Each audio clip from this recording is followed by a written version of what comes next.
Oh my god, Michael's father is a horrible, horrible manager.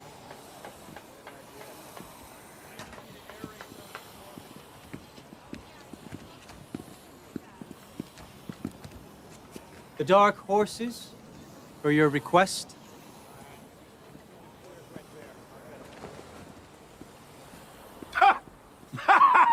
Strand? So you're the outlaws I've heard so much about. Ah, what delicious irony. Might want to go back to your tower, boy.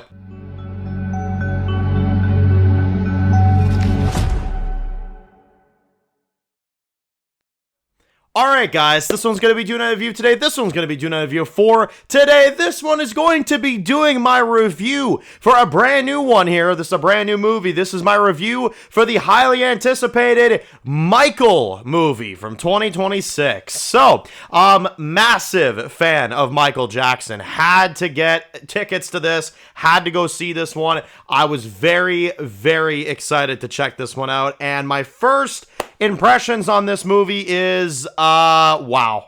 Wow. It was good. It was really good all the way through. I mean, I even got my red jacket on, you know what I'm saying? I'm fully Michael'd out now. I just need the glove, right? That's all I need. So, I absolutely love this movie through and through. Now, I heard because, again, critics, right? I mean, every time. The critics came out a few days ago and they said that this movie was bad. And I was just like, sure it is, right? Sure it is. But now we're in a position where it seems like, at least based off what I'm seeing, critics are wrong, and they were very wrong, because based off what I'm seeing here, not only did I love this movie, but every other fan that I've seen have enjoyed this movie. So, this takes place from the beginning of Michael's career, when it started with the Jackson 5, all the way until the 1988 timeline. Now, I've heard a lot of people say, like, okay, are we getting a sequel? Like, are we going to continue on with his story right up until, obviously, Michael Jackson, died in real life, obviously, and are they going to depict, his ending, right? Probably, and I'm assuming there's going to be a sequel. I'm assuming there's going to be a Michael 2. But for this movie, they focus on his rise to the top. We see him as a young kid. We see him, kind of join his family, because his father wants him to do so. Which I did find funny as well, too, that the dad was played by Colman Domingo. Colman Domingo is an incredible, incredible actor. And I must say, he played a really good antagonist for this movie. I was annoyed with him the entire time. And you're supposed to be. You know what I mean? But he, doesn't even really care about, his son. He just cares about making money off of him and, doing, whatever it takes to make them successful. And at first, in the early years of his success, Michael did perform with his family, and the Jackson 5 were a thing. But eventually, things just got so just out of control and things just got so terrible as the kind of movie progressed that he kind of ultimately decided to do his own solo thing, And this movie did everything. We saw the launch of Thriller. We saw the launch of Billie Jean. We saw the launch of all that stuff. I gotta say, it was very, very accurate, and it was very, very well depicted. I've watched a lot of movies over the years that depict, artists, like Walk the Line or, the Elvis movies or stuff like that, for all these big artists. But I gotta say, the actor for Michael in this, I know he's related to Michael Jackson in some way, shape, or form. Well, he did a damn good job. He did a absolutely incredible job. I was captivated with him the entire time. The actor did a great job. I felt the emotions that he was feeling. And not only that, I really wanted to see him get the best of his father and say, fuck you, you know what I mean? And, screw you, I'm doing my own thing. And then, you kind of see his rise to the top. They even acknowledge, which I didn't think they would, that his nose was too big, that would knock him back a peg, from being famous. They focus on that as well, too. That was something I remember, Michael talked about in, a lot of interviews before, back when he was still alive, obviously. And they showed that too. They showed all that. They recreated the Thriller music video, which I got a massive kick out of. That's my favorite music video from him, is Thriller. I mean, who doesn't like the Thriller music video? It's like a movie in of itself, Like, yes, it's a song, but the video is so damn good. If anybody hasn't seen that music video, I mean, I don't know what you're doing with your time, but you need to watch it. Not only that, I thought they recreated it very well. So he starts to get the fame going. He starts to get his name out there as a solo artist, especially with Thriller and with Billie Jean and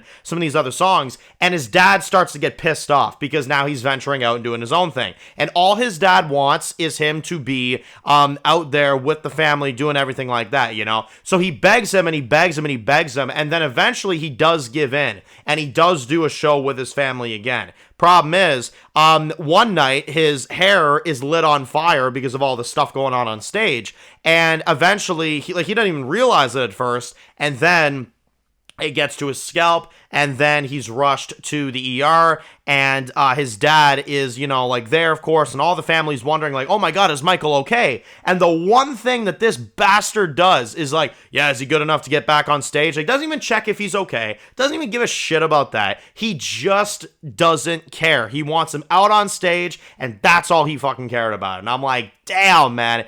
I mean, Colman Domingo, this guy is incredible. I've seen him in a lot of things. In particular, I've seen him on Fear the Walking Dead, and, his character went to crap on there. But I love his acting. I really do. He plays such a good son of a bitch, you know what I mean? And that's what I like about his acting.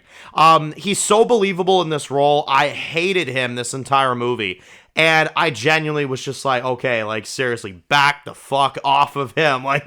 So they told the story very well. And ultimately, he becomes a solo artist. We skip all the way to 1988 by the end of it. We see him performing for everybody. Millions upon millions love him at this point. And he tells his dad, like, yeah, no, like, I'm not doing this no more, But I did like the mom. She was another good character. I felt, like she kind of saw Michael for the potential he had rather than the dad that just kind of kept trying to tie him down to whatever he wanted, the recreations of the videos were great. The actor for Michael, I thought, did a great job. I thought the story was good. Obviously, I know the movie has not fully told everything about Michael yet. We have to do a sequel, which hopefully the success of this one will be good enough to where we do get a sequel, because I do want to see the remaining, part of his career. I feel like they could do the rest of Michael's story in one more movie. I feel like 2 movies would be good enough.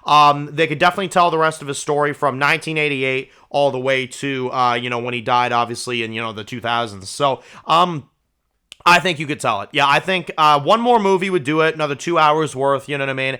Get to see that. And Michael's just such a likable guy, you know what I mean? He's such a likable guy. There's so many wholesome moments in this one where, like, he spends time with another kid that's, like, in the hospital while he was there as well. Like, he's just such a likable dude. It's why we all loved him, you know what I mean? It's why we all loved him. And I was quite young when he died, but I did grow up on some of his music, and he was one of my favorites, ultimately. He was one of my all-time favorites. So, I had to see this. I had to see this movie, and I was not disappointed. I really wasn't. I thought it was well done. Everything about it, honestly, I wouldn't take nothing away from it. It was great. And it didn't go on too long either. I felt like the length was good. Just a little over 2 hours. Nothing too crazy, but enough to sink your teeth into it. You know what I mean? And that's what this movie did. So I'm going to say this right now. If you're a Michael Jackson fan, you owe it to yourself to see this. If you are hoping for a sequel, trust me, you're not alone. I'm hoping that there's a sequel as well. I'm hoping that they can tell the rest of his story, because this movie, and I'm glad too, because a lot of movies, they would have done one movie for him and they would have rushed it in like 2.5 hours, and it probably would have been too condensed and there wouldn't have been enough depth to it, I like that they showed him when he was little. I like that they showed him becoming what he did and showing the rise of that star, which he was, right? So I love the way that they did that. I thought it was great. It felt like a documentary in its own right, but it was also a very well acted movie and a great depiction of, Michael Jackson. And I think that's fantastic. So yeah, let me know your thoughts. By the way, low key, a little trivia for some of y'all. What's your favorite Michael Jackson song? Low key, mine's Thriller, but I want to hear from you guys. Thriller was the one I grew up on all the time. That was the first song I ever heard from him. So I'm a little bit biased on that, but he's got like a lot of good songs. Billie Jean as well, probably in the top 5. So many good songs. But anyway, let me know your thoughts. Post your comments down below. Let me know your thoughts on this movie, and are you expecting a sequel? 10 out of 10 from me. Perfect movie. Nothing I would change about it, honestly. It was flawless. It was amazing. So, let me know your thoughts. Post comments down below. If you're new to the channel, guys, and you enjoy videos like this, make sure to click subscribe button so you don't miss any of the videos. Make sure to follow me on Dan's Reviews Official on Scum, guys. And, of course, I'll see you guys really soon for more videos very soon. Enjoy the rest of the day, guys, and peace out. Born in the dark alleys, city of concrete. Dan's reviews blowing up, never taste defeat. Walking Dead dissected every plot twist. Beat rogue gone mad, TV junkies hit a treat. Typing up scripts, marathon through the night. His opinions hit harder than a street fight scene. Every episode, brain sharper than a knife. He's the beacon of critique, shedding TV light.